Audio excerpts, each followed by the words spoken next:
One story. درس پنجم. داوری بر گناه. جنگ بین قوم خدا که به خدا تعلق دارند و قوم جهان که به جهان تعلق دارند از قابیل و هابیل آغاز یافت. آنهایی که به جهان تعلق داشته در این جهان صاحب قدرت و توانایی می باشند، کسانی را که از جهان جدا شده همچون قوم خدا زندگی میکنند تحقیر میکنند، تعقیب می نمایند و حتی تا به کشتن می رسند. آنها خدا را نه اعتراف میکنند و نه قبول می نمایند.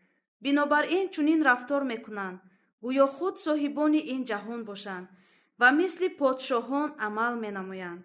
اما خدا همه چنین آدمان را، کسانی را که از فیض خدا بهره نمیبرند و به جهان تعلق داشته از پی چیزهای جهان می روند، در وقت معین کرده خود داوری خواهد کرد. زندگی طوری که میخواهند و دوست می‌دارند. خصوصیت اساسی زندگی مردم این زمین پیش از داوری خدا بر گناهکاران در آن بود که آنها طوری که می‌خواستند زندگی می‌کردند.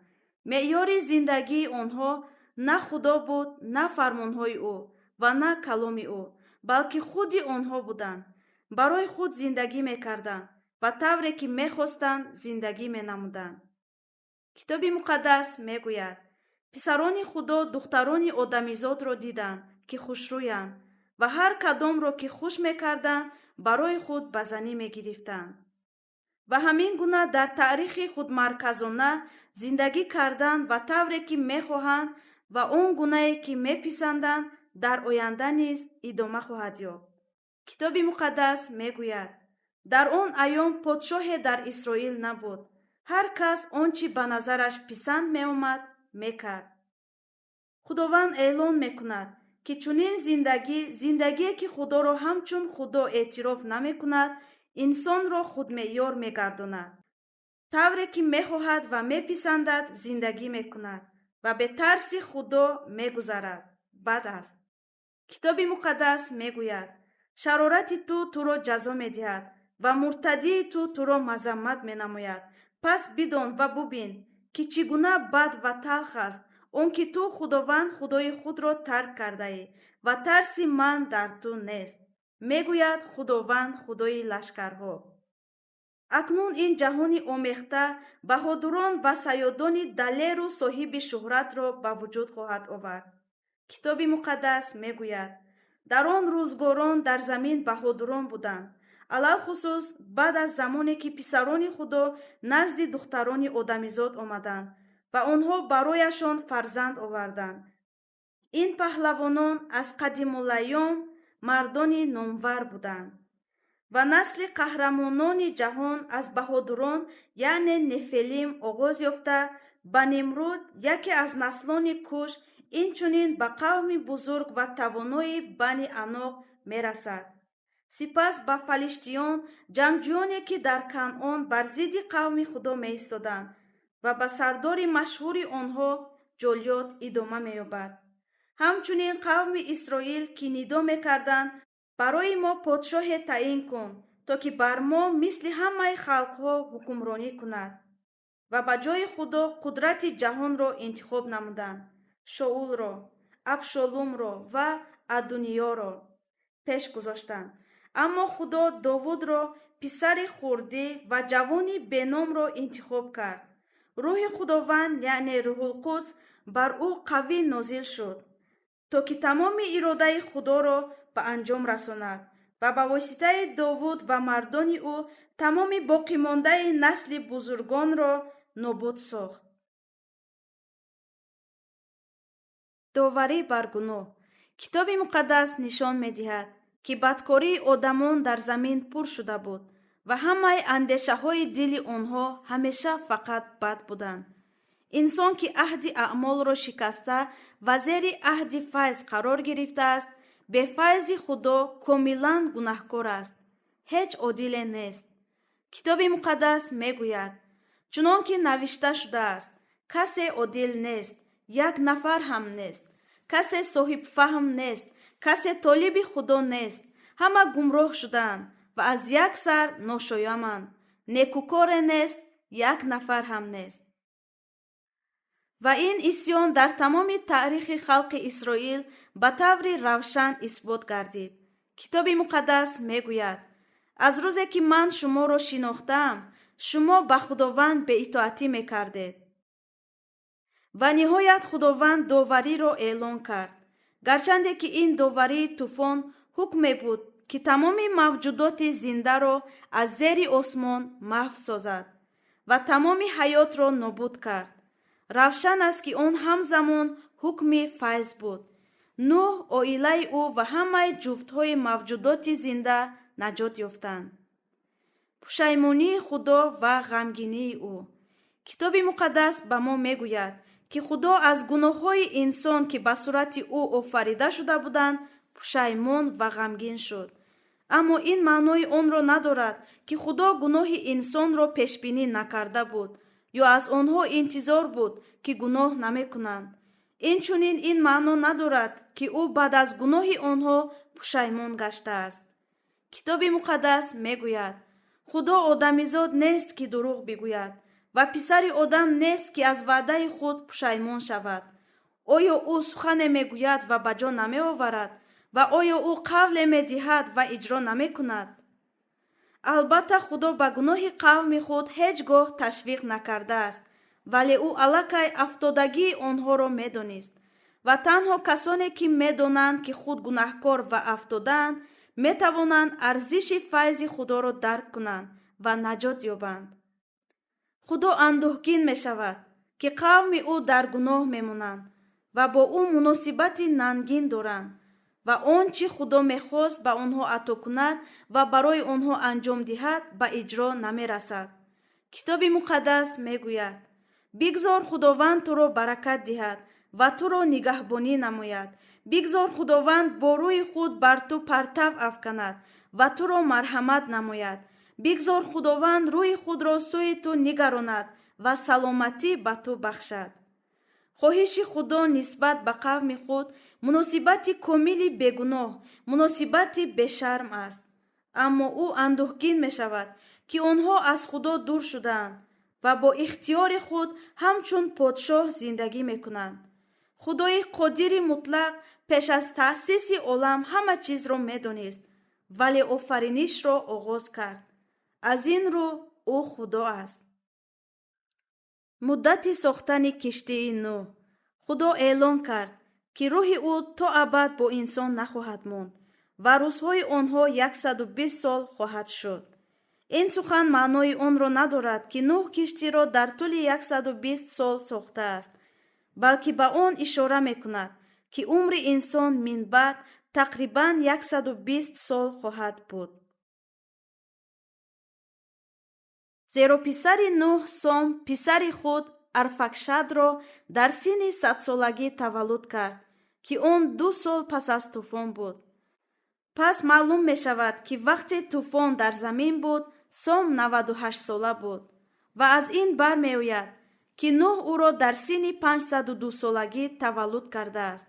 همچنین وقتی که نوح از خدا نقشه کشتی را گرفت پسرانش الکی توی کرده بودند. پس از زمانی که نوح از خدا درباره فرمان کشتی شنید تا سرشوی طوفان وقتی که نوح 600 ساله بود این فاصله حد اکثر 98 سال بود. حتی اگر نوح پسرانش را هرچی زودتر توی میکرد از این 98 سال تقریباً 20 سال کم می شود. در نهایت ما انیق نمیدانیم که نوح فرمان آگاهی داوری خدا را کی گرفته است و فرمان ساختن کشتی را کی شنیده است. اما می توان گفت که مدت ساختن کشتی تقریباً 80 سال بیشتر نبود. معنای به انجام رساندن کشتی. گرچنده که این نه 120 سال بلکه تقریباً 80 سال بود، در حالی که مردم نوح را مسخره می کردند، ملامت و تحقیر می نمودند. نهایت ساختن کشتی به آخر رسید. همان طوری که خدا به نوح فرمود همه چیز اجرا شد. همچنین کشتی با اندازه های تخمینی درازی 140 متر، پهنایی 25 متر و بلندی 15 متر که 3 آشیانه داشت ساخته شد. این قریب غیر امکان بود. аммо худо кори худро ҳатман то ба охир мерасонад, зеро ки ӯ ба Нӯҳ файз бахшид. гарчанде ки дастони Нӯҳ ва оилаи ӯ киштиро сохтанд, касе ки ба онҳо файз бахшид то киштиро бисозанд худи худо буд. ва маънои анҷоми ин киштӣ аз анҷоми минбаъдаи маскани хайма ва анҷоми минбаъдаи маъбад гузашта ба воситаи Исои Масеҳ, ки маъбади ҳақиқӣ аст, дар салиб ҳамааш ба анҷом хоҳад расид. Нӯҳ марди одил. китоби муқаддас мегӯяд Нӯҳ марди одил буд ва дар насли худ покдоман. Нӯҳ пеши худо роҳ мерафт. аммо ин маънои онро надорад ки худи Нӯҳ табиатан одил буд. тавре ки қаблан дидем, ҳеҷ инсон табиатан одил нест. Нӯҳ танҳо ҳамчун марди одил шумурда шуд, зеро ӯ дар назари Худованд илтифот ёфт ва ба воситаи он файз ӯ нисбат ба дигарон, ки ба ҳалокат мерафтанд, одилтар буд. инчунин аз ҳодисае ки баъд аз баромадан аз киштӣ рӯй дод маълум мешавад, ки худи Нӯҳ одили мутлақ набуд. ӯ ток шинон, аз шароб нӯшида маст шуд, бараҳна хобид ва писараш Ҳом ва наберааш Канъонро лаънат хонд. тӯфон. китоби муқаддас мегӯяд, ки борон 40 шабонарӯз бар рӯи замин борид. об афзуд ва кӯҳҳо зери об монданд ва ҳамаи мавҷудоте ки бар рӯи замин ҳаракат мекарданд, инчунин ҳамаи паррандагон ва ҳар он чӣ ки нафаси ҳаёт дар димоғаш буд, ҳама мурданд. аммо зери об рафтани ҳамаи кӯҳҳо танҳо аз борони 40 шабонарӯза набуд. китоби муқаддас мегӯяд ҳамаи чашмаҳои вартаи азим шикофта шуданд ва равзанҳои осмон кушода шуданд. ин доварие буд, ки аз поён ва аз боло омад ва ҳеҷ кас аз он гурехта наметавонист. дар рӯзи дуюми офариниш худо амр карда буд, ки обҳо ба боло ва поён ҷудо шаванд ва хушкӣ аз баҳр ҷудо гардад. аммо бо амри худо ин тартиб дар як лаҳза вайрон шуд. ва аз ҳамон вақт умри инсоният ба таври чашмрас коҳиш ёфт. аз ин рӯ муҳити зиндагии инсон пас аз ин ҳодиса хеле душвор гардид. вақте ки худо довариро ба анҷом расонд, чашмаҳои варта ва равзанҳои осмонро баст. киштӣ. доварии гуноҳ, яъне доварӣ ба воситаи об, тамоми ҳаётро доварӣ кард. аммо танҳо ҳаётҳое ки дар дохили киштӣ буданд, наҷот ёфтанд. киштӣ ҳамаи лаънатҳои обро, ки рамзи ғазаб буданд, барои он ки ҳаётҳои дар дохили он бударо наҷот диҳад, бар худ қабул кард. аз ин рӯ он киштӣ маҳз рамзи наҷотдиҳандаи мо Исои Масеҳ мебошад, ки ба ҷои фарзандони худо, ки бояд мемурданд, дар салиб тамоми адолат ва ғазаби худоро бар худ гирифта мурд ва эҳьё шуд. рангинкамон далели аҳд. ғазабе ки аз осмон фурӯ рехт, тамоми ҷаҳонро фаро гирифт ва ҳар мавҷудоти дорои нафасро доварӣ кард. фақат ҳаётҳоеро, ки дар дохили киштӣ буданд, истисно намуд ва худо рангинкамонро ҳамчун далели аҳд қарор дод. китоби муқаддас мегӯяд рангинкамони худро дар абр мегузорам, то ки аломати аҳди байни ман ва замин бошад. ва чунин воқеъ хоҳад шуд, ки ҳар гоҳ ман абрро бар замин равона кунам ва рангинкамон дар абр намудор гардад, ман аҳди худро, ки дар миёни ман ва шумо ва ҳар ҷони зиндаи ҳар махлуқ аст, ба ёд хоҳам овард. ва бори дигар оби тӯфон барои ҳалок кардани ҳар махлуқ рӯй нахоҳад дод. ва чун рангинкамон дар абр бошад, ман онро дида он аҳди ҷовидониро, ки дар миёни худо ва ҳар ҷони зиндаи ҳар махлуқи рӯи замин аст, ба ёд меоварам. худо пас аз доварии об, вақте ки пас аз он борон дубора аз осмон фуруд омад, бо додани нишонаи рангинкамон самти ғазаберо, ки пештар аз осмон фурӯ мерехт, баргардонд ва аҳде дод, ки дар он тирҳои ғазаб дигар ба поён равона нестанд, балки ба сӯи боло нигаронида шудаанд. خدا با داوری آب اراده روشن خود را نسبت به جزای گناه نشان داد و اکنون توسط عهد رنگین کمان اعلان میکند که در تمام تاریخ آینده تمام جزای گناه‌هایی که انسان تکرار میکند خدا آنها را به دوش خود میگیرد. این محض همان فیض است که خدا به قوم خود توسط عهد رنگین کمان عطا کرده است. این خود عهد فیض است. حیوان‌های پاک و ناپاک. پس از طوفان نوح به اهل خانواده‌اش پیش از همه برای خدا قربانگاه ساختند و از هر حیوان پاک و از هر پرنده پاک قربانی گرفته آنها را همچون قربانی سوختنی به خدا تقدیم نمودند.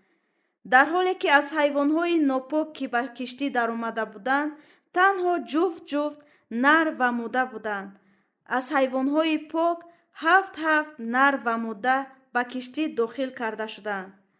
از این میتوان درک کرد که خدا میخواست توسط حیوان‌های پاک قربانی‌ها را قبول نماید. همین طور قوم خدا نیست که خود از خود پاک نیستند بلکه به واسطه خدا همچون قوم مقدس جدا گردیدند باید در این زمین همچون قربانی زنده مقدس تقدیم کرده شوند. فیض پوشاننده خدا.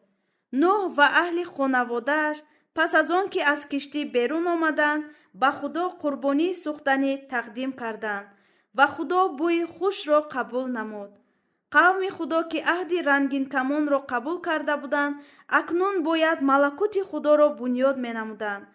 آنها از میان مردمان بسیار انتخاب شده با فیض کشتی را ساختند و با واسطه آن نجات یافتند. بنابراین باید زندگی دیگری را پیش می گرفتند.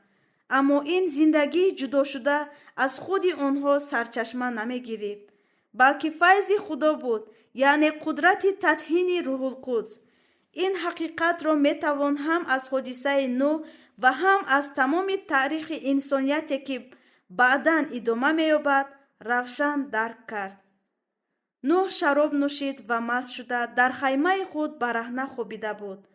هم پسر نوح و پدر کنعان این حالت را دیده بیرون رفته آن را به برادرانش خبر داد.